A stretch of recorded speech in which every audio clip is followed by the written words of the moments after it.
Hello everyone, this is Saurabh from Edureka, and today I'll be covering all the fundamentals of neural networks. After that, we'll be using that knowledge in order to solve a real life problem. So let's take a look at what we are going to implement in this session, and after that we'll be discussing the agenda. So this is the problem statement, guys. We need to figure out if the banknotes are real or fake. And for that we'll be using artificial neural networks. And obviously we need some sort of data in order to train our network. So let us see how the data set looks like. So over here I've taken a screenshot of the data set with few of the rows. In it, data were extracted from images that were taken from genuine and forged banknote-like specimens. After that, wavelet transform tools were used to extract features from those images. And these are few features that I'm highlighting with my cursor. And the final column or the last column actually represents the label. So basically label tells us to which class that pattern represents, whether that pattern represents a fake note or it represents a real note. Let us discuss these features and labels one by one. So the first feature or the first column is nothing but variance of a wavelet transformed image. The second column is about skewness. The third is curtices of wavelet transformed image, and finally fourth one is entropy of the image. After that, when I talk about label, which is nothing but my last column, over here if the value is 1, that means the pattern represents a real note, whereas when value is 0, that means it represents a fake note. So guys, let's move forward and we'll see what are the various steps involved in order to implement this use case. So over here we'll first begin by reading the data set that we have. We'll define features and labels. After that we are going to encode the dependent variable. And what is a dependent variable? It is nothing but your label. Then we are going to divide the data set into two parts, one for training, another for testing. After that we'll use TensorFlow data structures for holding features, labels, etc. And TensorFlow is nothing but a Python library that is used in order to implement deep learning models, or you can say neural networks. Then we'll write the code in order to implement the model. And once this is done, we will train our model on the training data. We'll calculate the error. Error is nothing but your difference between the model output and the actual output. And we'll try to reduce this error. And once this error becomes minimum, we'll make prediction on the test data and we'll calculate the final accuracy. So guys, let me quickly open my PyCharm and I'll show you how the output looks like. So this is my PyCharm, guys. Over here I've already written the code in order to execute the use case. I'll go ahead and run this and I'll show you the output. So over here, as you can see, with every iteration the accuracy is increasing. So let me just stop it right here. Alright, till now any questions, any doubts with respect to what is our use case, what is the data set about? Any questions, guys, you can go ahead and ask me. Okay, there's a question from Arpan. He's asking, can you explain the code? Definitely, Arpan, I'll be doing that at the end of this class. When you are done with all the fundamentals of neural networks, I'll explain you the entire code, how I've written that, and how I've used TensorFlow in order to implement neural networks. I hope you are satisfied with the answer. Okay, he's fine with it. Any other questions, any other doubts, guys, just go ahead and ask me. Over here, you don't need to worry about code right now, guys, because I'll explain this later in the session. So if you have any doubts with respect to what all things we have covered till now, you can go ahead and ask me. Alright, fine, so there are no doubts. So what I'll do, I'll open my slides once more and we'll discuss the fundamentals of neural networks that are required in order to implement this use case. So we'll look at the agenda, what all things we need to discuss. So this is the agenda here, guys. We'll start by first understanding why we need neural networks. Then we'll focus on what is the motivation behind neural networks and what exactly are neural networks. After that, we'll understand what is single layer perceptron and multi-layer perceptron. And then I'll tell you how to implement the use case that I was talking about in the beginning. And finally, we'll discuss various applications of neural networks. So I hope we all are clear with the agenda. If you have any questions or doubts, you can go ahead and ask me. So there's a question from Shivani. She's asking, do we need any prior knowledge on TensorFlow? Definitely, Shivani. There is a separate tutorial on TensorFlow where I've covered all the fundamentals of TensorFlow. So you can go through it if you want to understand the code. So there I've covered the entire basics of TensorFlow. Alright, she's fine with it. Any other questions, any other doubts, guys, you can go ahead and ask me. And if you're fine with the agenda, just give me a thumbs up so that I can move forward. Alright, Emily says she's fine. Arpan says move forward. Siddharth says move forward. Alright, fine, guys. So we'll move forward and we'll understand why we need neural networks. So in order to understand why we need neural networks, we are going to compare the approach before and after neural networks. And we'll see what were the various problems that were there before neural networks. So earlier, conventional computers use an algorithmic approach. That is, the computer follows a set of instructions in order to solve a problem. And unless the specific steps that the computer needs to follow are known, the computer cannot solve the problem. So obviously we need a person who actually knows how to solve that problem, and he or she can provide the instructions to the computer as to how to solve that particular problem, right? So we first should know the answer to that problem, or we should know how to overcome that challenge or problem which is there in front of us. Then only we can provide instructions to the computer. So this restricts the problem solving capability of conventional computers to problems that we already understand and know how to solve. But what about those problems whose answer we have no clue of? So that's where our traditional approach was a failure. So that's why neural networks were introduced. Now let us see what was the scenario after neural networks. So neural networks basically process information in a similar way the human brain does. And these networks, they actually learn from examples. You cannot program them to perform a specific task. They will learn from their examples, from their experience. So you don't need to provide all the instructions to perform a specific task. And your network will learn on its own with its own experience. All right, so this is what basically neural network does. So even if you don't know how to solve a problem, you can train your network in such a way that with experience, it can actually learn how to solve the problem. So that was a major reason why neural networks came into existence. Here we have a question from Jessica. She's asking, is the term neural network new? No, Jessica, it is not all new. It was first coined in the year 1943, but at that time we didn't have enough data to train our network. At the same time, we didn't have enough computational power. Like nowadays we have GPUs. Earlier that was not the scenario. So it was not possible earlier, but nowadays after the invention of GPUs and the amount of data we are generating through various mediums, it can be Internet of Things, social media, things like that, we can actually implement neural networks for solving a lot of problems that human cannot do, or our traditional approach of hard coding things cannot do. Okay, fine. She's happy with the answer. Any other doubts, guys? You can go ahead. Fine, so there are no doubts, so we'll move forward and we'll understand what is the motivation behind neural networks. So these neural networks are basically inspired by neurons, which are nothing but your brain cells. And the exact working of the human brain is still a mystery though. So as I've told you earlier as well, that neural networks work like human brain, and so the name. And similar to a newborn human baby, as he or she learns from his or her experience, we want a network to do that as well. But we want it to do very quickly. So here's a diagram of a neuron. Basically, a biological neuron receives input from other sources, combines them in some way, perform a generally non-linear operation on the result, and then outputs the final result. So here if you notice these dendrites will receive signals from the other neurons. Then what will happen, it will transfer it to the cell body. The cell body will perform some function. It can be summation, it can be multiplication. So after performing that summation on the set of inputs, via axon it is transferred to the next neuron. Now let's understand what exactly are artificial neural networks.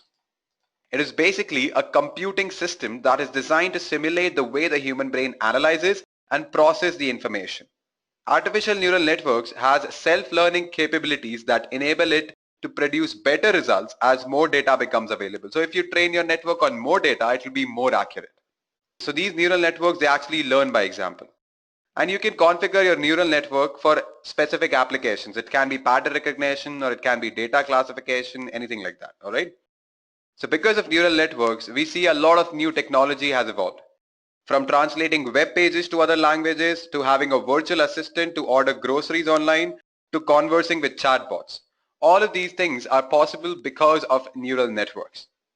So in a nutshell, if I need to tell you, artificial neural network is nothing but a network of various artificial neurons. Alright, so let me show you the importance of neural network with two scenarios, before and after neural network.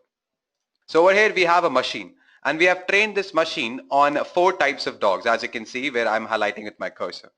And once the training is done, we provide a random image to this particular machine which has a dog. But this dog is not like the other dogs on which we have trained our system on. So without neural networks, our machine cannot identify that dog in the picture, as you can see it over here. Basically, our machine will be confused. It cannot figure out where the dog is. Now, when I talk about neural networks, even if we have not trained our machine on this specific dog, but still it can identify certain features of the dogs that we have trained on, and it can match those features with the dog that is there in this particular image, and it can identify that dog. So this happens all because of neural networks. So this is just an example to show you how important are neural networks. Now I know you all must be thinking how neural networks work. So for that, we'll move forward and understand how it actually works. So over here, I'll begin by first explaining a single artificial neuron that is called as perceptron. So this is an example of a perceptron. Over here we have multiple inputs x1, x2, dash, dash, dash till xn. And we have corresponding weights as well. W1 for x1, W2 for x2, similarly Wn for xn. Then what happens? We calculated the weighted sum of these inputs. And after doing that, we pass it through an activation function. This activation function is nothing but it provides a threshold value. So above that value, my neuron will fire, else it won't fire. So this is basically an artificial neuron. So when I talk about a neural network, it involves a lot of these artificial neurons with their own activation function and their processing element. Now we'll move forward and we'll actually understand various modes of this perceptron or single artificial neuron. So there are two modes in a perceptron. One is training, another is using mode. In training mode, the neuron can be trained to fire for particular input patterns, which means that we'll actually train our neuron to fire on certain set of inputs and to not fire on the other set of inputs. That's what basically training mode is. When I talk about using mode, it means that when a taught input pattern is detected at the input, its associated output becomes the current output, which means that once the training is done and we provide an input on which the neuron has been trained on, so it will detect the input and will provide the associated output. So that's what basically using mode is. So first you need to train it, then only you can use your perceptron or your network. So these were the two modes, guys. Next up, we'll understand what are the various activation functions available. So these are the three activation functions, although there are many more, but I've listed down three. Step function. So over here, the moment your input is greater than this particular value, your neuron will fire, else it won't. Similarly for sigmoid and sine function as well. So these are three activation functions. There are many more that I've told you earlier as well. So yeah, these are the three majorly used activation functions. Next up, what we are going to do, we are going to understand how a neuron learns from its experience. So I'll give you a very good analogy in order to understand that. And later on, when we talk about neural networks, or you can say multiple neurons in a network, I'll explain you the math behind it. I'll explain you the math behind learning, how it actually happens. So right now I'll explain you with an analogy. And guys, trust me, that analogy is pretty interesting. So I know all of you must have guessed it. So these are two beer mugs, and all of you who love beer can actually relate to this analogy a lot. And I know most of you actually love beer, so that's why I've chosen this particular analogy, so that all of you can relate to it. All right, jokes apart. So fine, guys. So there's a beer festival happening near your house and you want to badly go there. But your decision actually depends on three factors. First is how is the weather, whether it is good or bad. Second is your wife or husband is going with you or not. And the third one is any public transport is available. So on these three factors, your decision will depend whether you will go or not. So we'll consider these three factors as inputs to our perceptron, and we'll consider our decision of going or not going to the beer festival as our output. So let us move forward with that. Alright, so we have pretty humorous audience today, guys, and one of them have commented. Siddharth says that, what if I'm not married and I have a car? Alright, lucky you, Siddharth, that you're not married and you have a car as well. So you can definitely go to the beer festival and drink as much beer as you can. Fine, guys, jokes apart, so we'll move forward and we'll see what are the various inputs that I'm talking about. So the first input is how's the weather. We'll consider it as x1. So when weather is good, it'll be 1, and when it is bad, it'll be 0. Similarly, your wife is going with you or not, so that'll be your x2. If she is going, then it's 1. If she's not going, then it's 0. Similarly, for public transport, if it is available, then it is 1, else it is 0. So these are the three inputs that I'm talking about. Let's see the output. So output will be 1 when you're going to the beer festival, and output will be 0 when you want to relax at home. You want to have beer at home only. You don't want to go outside. So these are the two outputs, whether you're going or you're not going. Now what a human brain does. Over here, okay, fine. I need to go to the beer festival. But there are three things that I need to consider. But will I give importance to all these factors equally? Definitely not. There'll be certain factors which will be of higher priority for me. I'll focus on those factors more. Whereas few factors won't affect that much to me. Alright, so let's prioritize our inputs or factors. So here our most important factor is weather. So if weather is good, I love beer so much that I don't care even if my wife is going with me or not, or if there is a public transport available. So I love beer that much that if weather is good, then definitely I'm going there. That means when x1 is high, output will be definitely high. So how we do that, how we actually prioritize our factors, or how we actually give importance more to a particular input and less to another input in a perceptron or in a neuron. So we do that by using weights. So we assign high weights to the more important factors or more important inputs, and we assign low weights to those particular inputs which are not that important for us. So let's assign weights, guys. So weight W1 is associated with input X1, W2 with X2, and similarly W3 with X3. Now, as I've told you earlier as well, that weather is a very important factor, so I'll assign a pretty high weight to weather and I'll keep it as 6. Similarly, W2 and W3 are not that important, so I'll keep it as 2, 2. After that, I've defined a threshold value as 5, which means that when the weighted sum of my input is greater than 5, then only my neuron will fire, or you can say then only I'll be going to the beer festival. Alright, so I'll use my pen and we'll see what happens when weather is good. So when weather is good, our X1 is 1, our weight is 6, we'll multiply it with 6. Then, if my wife decides that she is going to stay at home and she will probably be busy with cooking and she doesn't want to drink beer with me, so she's not coming. So that input becomes 0. 0 into 2 will actually make no difference because it will be 0 only. Then again, there is no public transport available also. Then also this will be 0 into 2. So what output I get here? I get here as 6. And notice the threshold value, it is 5. So definitely 6 is greater than 5. That means my output will be 1, or you can say my neuron will fire, or I'll actually go to the beer festival. So even if these two inputs are 0 for me, that means my wife is not willing to go with me and there is no public transport available, but weather is good, which has very high weight value and it actually matters a lot to me. So if that is high, it doesn't really matter whether the two inputs are high or not. I will definitely go to the beer festival.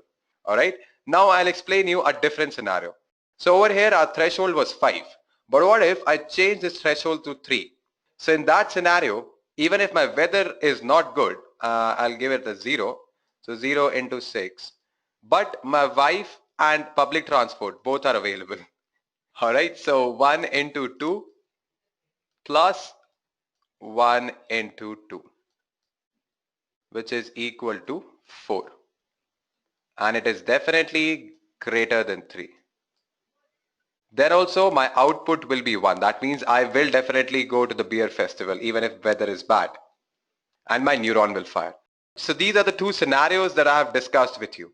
Alright, so there can be many other ways in which you can actually assign weight to your problem or to your learning algorithm. So these are the two ways in which you can assign weights and prioritize your inputs or factors on which your output will depend. So obviously in real life, all the inputs or all the factors are not as important for you.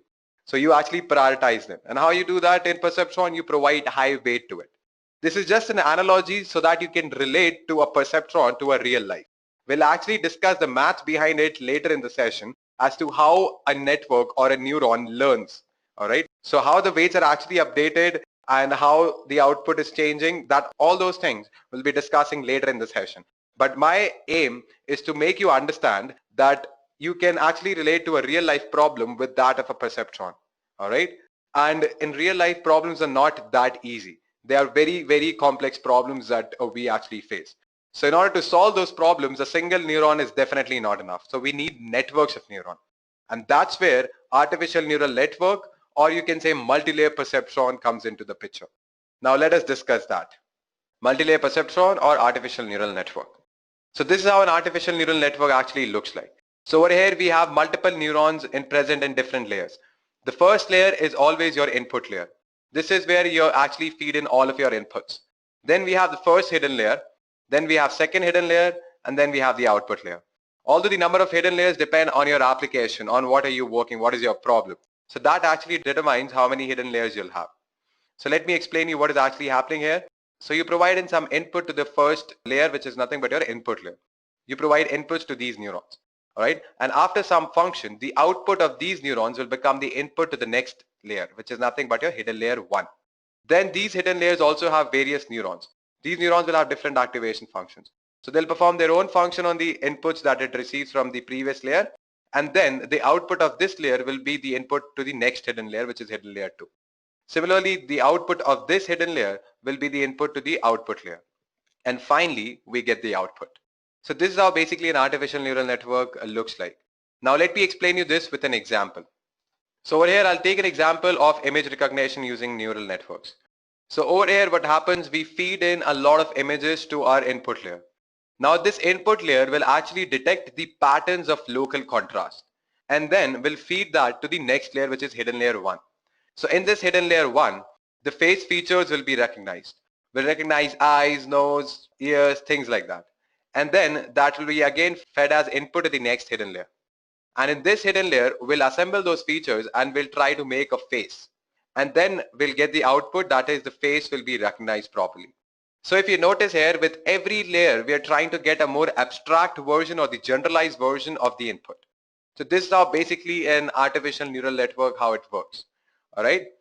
And there's a lot of training and learning which is involved that I'll show you now. Training a neural network. So how we actually train our neural network? So basically the most common algorithm for training a network is called backpropagation. So what happens in backpropagation, after the weighted sum of inputs and passing through an activation function and getting the output, we compare that output to the actual output that we already know. We figure out how much is the difference. We calculate the error. And based on that error, what we do, we propagate backwards. And we'll see what happens when we change the weight. Will the error decrease or will it increase? And if it increases, when it increases by increasing the value of the variables or by decreasing the value of variables. So we kind of calculate all those things and we update our variables in such a way that our error becomes minimum. And it takes a lot of iterations. Trust me guys, it takes a lot of iterations. We get output a lot of times and then we compare it with the model, with the actual output. Then again we propagate backwards, we change the variables, then again we calculate the output, we compare it again with the desired output of the actual output. Then again we propagate backwards. So this process keeps on repeating until we get the minimum value. All right. So there's an example that is there in front of your screen. Don't be scared of the terms that I used. I'll actually explain you with an example. So this is the example over here. We have 0, 1 and 2 as inputs and our desired output or the output that we already know is 0, 1 and 4. All right. So over here we can actually figure out that desired output is nothing but twice of your input. But I'm training a computer to do that, right? The computer is not a human. So what happens, I actually initialize my weight, I keep the value as 3. So the model output will be 3 into 0 is 0, 3 into 1 is 3, 3 into 2 is 6. Now obviously it is not equal to your desired output, so we check the error. Now the error that we have got here is 0, 1 and 2, which is nothing but your difference. So 0 minus 0 is 0, 3 minus 2 is 1, 6 minus 4 is 2. Now this is called an absolute error. After squaring this error, we get square error which is nothing but 0, 1 and 4. Alright. So now what we need to do, we need to update the variables. We have seen that the output that we got is actually different from the desired output. So we need to update the value of the weight. So instead of 3, our computer makes it as 4. After making the value as 4, we get the model output as 0, 4 and 8. And then we saw that the error has actually increased. Instead of decreasing, the error has increased. So after updating the variable, the error has increased. So you can see that square error is now 0, 4 and 16 and earlier it was 0, 1 and 4. That means we cannot increase the weight value right now. But if we decrease that, make it as 2, we get the output which is actually equal to desired output. But is it always the case that we need to only decrease the weight? Definitely not. So in this particular scenario, whenever I'm increasing the weight, error is increasing, and when I'm decreasing the weight, error is decreasing. But as I've told you earlier as well, this is not the case every time. Sometimes you need to increase the weight as well. So how we determine that? Alright, fine guys, this is how basically a computer decides whether it has to increase the weight or decrease the weight. So what happens here, this is a graph of square error versus weight. So over here what happens, suppose your square error is somewhere here and your computer, it starts increasing the weight in order to reduce the square error. And it notices that whenever it increases the weight, square error is actually decreasing. So it'll keep on increasing until the square error reaches a minimum value. And after that, when it tries to still increase the weight, the square error will increase. So at that time, our network will recognize that whenever it is increasing the weight after this point, error is increasing. So therefore it will stop right there and that will be our weight value. Similarly, there can be one more scenario. Suppose if we increase the weight, but then also the square error is increasing. So at that time, we cannot increase the weight. At that time, computer will realize, okay, fine, whenever I'm increasing the weight, the square error is increasing. So it'll go in the opposite direction. So it'll start decreasing the weight and it'll keep on doing that until the square error becomes minimum. And the moment it decreases more, the square error again increases. So our network will know that whenever it decreases the weight value, the square error is increasing. So that point will be our final weight value. So guys, this is what basically backpropagation in a nutshell is. If you have any questions or doubts, you can go ahead and ask me. All right, fine. We have no doubts here. Fine. So we'll move forward, and now is the correct time to understand how to implement the use case that I was talking about at the beginning. That is how to determine whether a node is fake or real. So for that, I'll open my PyCharm. This is my PyCharm again, guys. Let me just Close this. All right. So this is the code that I've written in order to implement the use case. So over here, what we do, we import the first important libraries which are required. Matplotlib is used for visualization. TensorFlow we know in order to implement the neural networks. NumPy for arrays, Pandas for reading the data set. Similarly, sklearn for label encoding as well as for shuffling, and also to split the data set into training and testing parts. All right, fine guys. So we'll begin by first reading the data set as I've told you earlier as well when I was explaining the steps. So what I'll do, I'll use Pandas in order to read the CSV file which has the data set. After that, I'll define features and labels. So X will be my feature and Y will contain my label. So basically X includes all the columns apart from the last column, which is the fifth one. And because the indexing starts from 0, that's why we have written 0 till 4th. So it won't include the 4th column. All right. And so our last column will actually be our label. Then what we need to do, we need to encode the dependent variable. So the dependent variable, as I've told you earlier as well, is nothing but your label. So I've discussed encoding in TensorFlow tutorial. You can go through it and you can actually get to know why and how we do that. Then what we have done, we have read the data set. Then what we need to do is to split our data set into training and testing. And these are all optional steps. You can print the shape of your training and test data. If you don't want to do it, it's still fine. Then we have defined learning rate. So learning rate is actually the steps in which the weights will be updated. All right. So that is what basically learning rate is. Then when we talk about epochs, means iterations. Then we have defined course history. That will be an empty NumPy array and its shape will be 1 and it will include the float type objects. Then we have defined ndim, which is nothing but your X shape of axis 1, which means your column. Then we'll print that. After that, we have defined the number of classes. So there can be only 2 classes, whether the node can be fake or it can be real. And this model path I've given in order to save my model. So I've just given a path where I need to save it. So I'll just save it here only in the current working directory. Now is the time to actually define our neural network. So we'll first make sure that we have defined the important parameters like hidden layers, number of neurons in hidden layers. So I'll take 10 neurons in every hidden layer and I'm taking 4 layers like that. Then X will be my placeholder and the shape of this particular placeholder is none, comma n underscore dim. N underscore dim value, I'll get it from here and none can be any value. I'll define one variable W and I'll initialize it with zeros and this will be the shape of my weight. Similarly for bias as well, this will be the particular shape and there will be one more placeholder Y dash which will actually be used in order to provide us with the actual output of the model. There'll be one model output and there'll be one actual output which we use in order to calculate the difference, right? So we'll feed in the actual values of the labels in this particular placeholder Y dash. And now we'll define the model. So over here we have named the function as multi-layer perceptron and in it we'll first define the first layer. So the first hidden layer and we are going to name it as layer underscore 1 which will be nothing but the matrix multiplication of X and weights of H1, that is the hidden layer 1. And that will be added to your biases B1. After that, we'll pass it through a sigmoid activation function. Similarly, in layer 2 as well, matrix multiplication of layer 1 and weights of H2.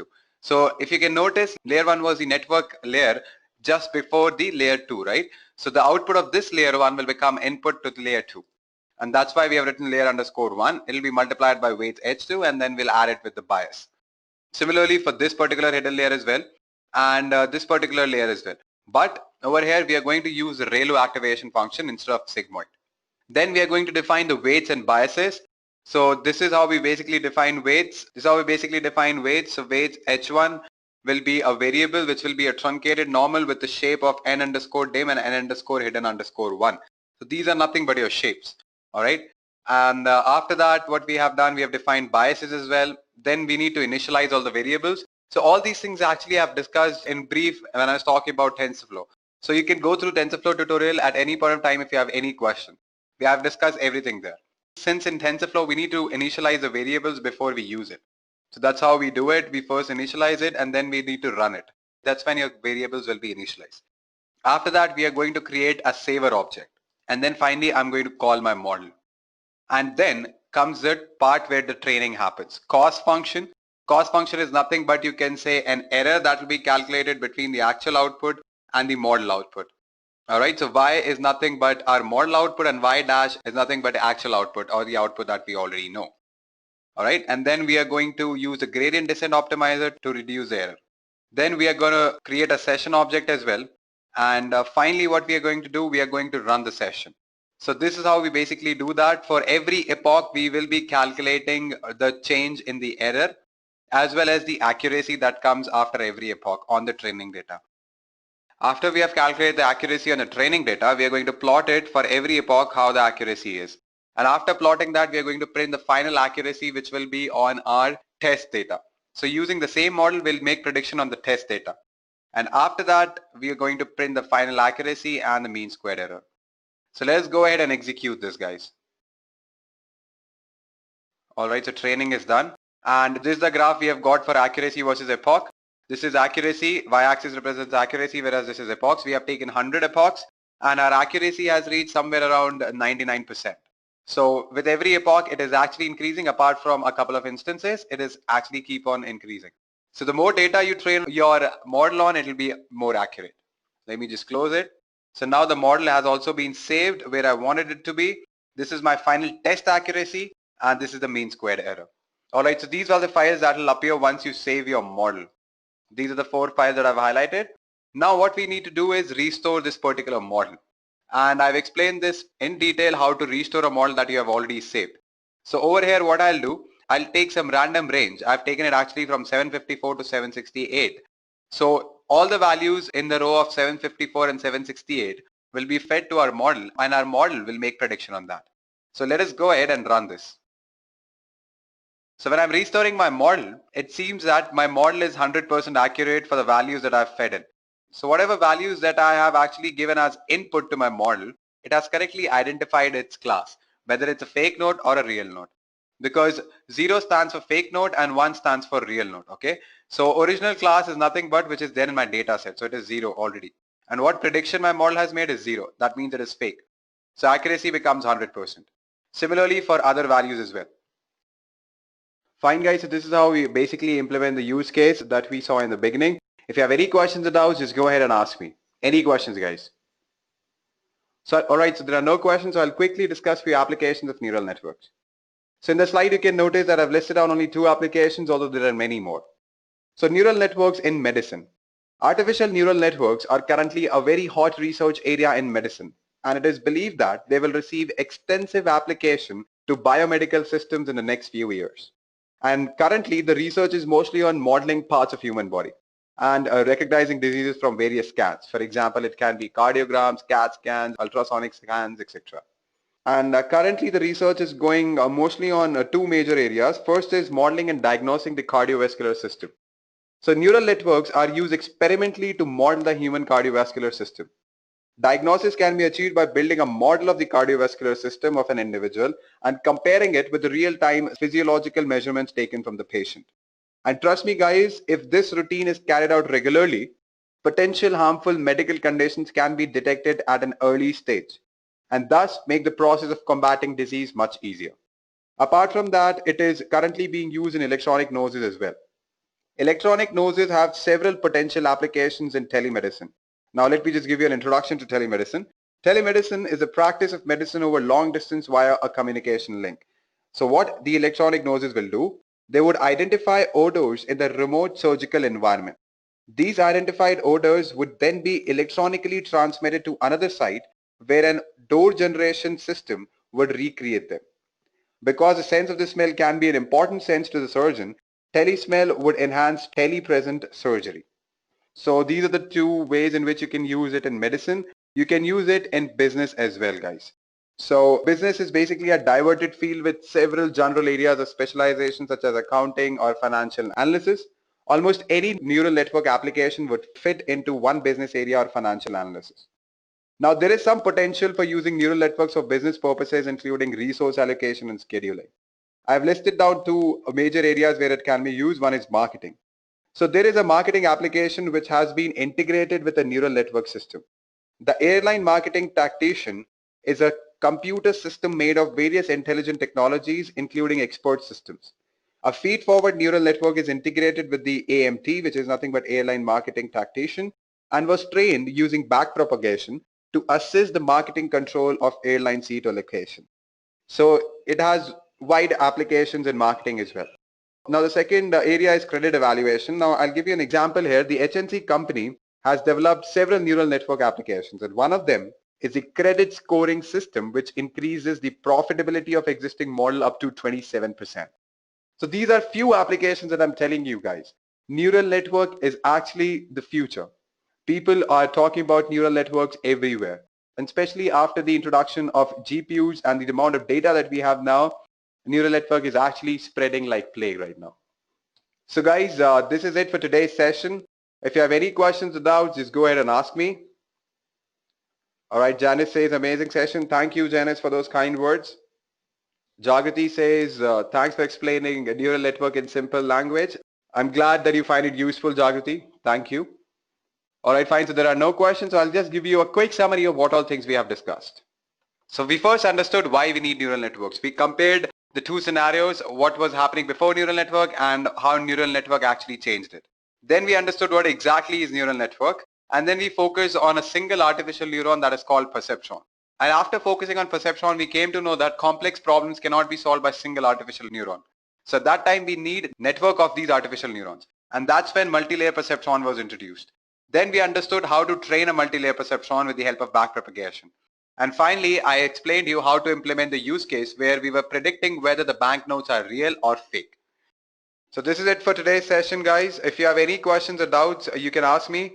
Or if after the class, if you have any questions, you can ask our 24/7 support team, or you can bring your doubts in the next class as well. Thank you and have a great day. I hope you enjoyed listening to this video. Please be kind enough to like it, and you can comment any of your doubts and queries, and we will reply to them at the earliest. Do look out for more videos in our playlist and subscribe to our Edureka channel to learn more. Happy learning!